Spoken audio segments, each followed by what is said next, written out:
Today we'll talk about how can you enable one-click trading on your uh, eToro app. We're going to figure out the solution on how you can do that on your app.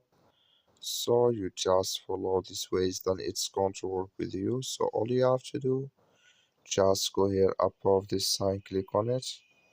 So then it's going to show for you a list like this. Then all you have to do now, just click here on settings.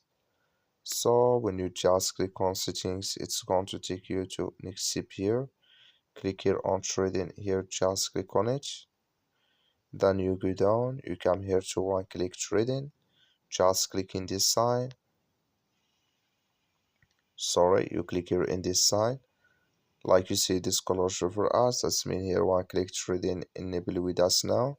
Then here can you, if you want to search for any market to set it up, so here can you find it or search for it. So thank you for watching. Don't forget to support us by liking, subscribing.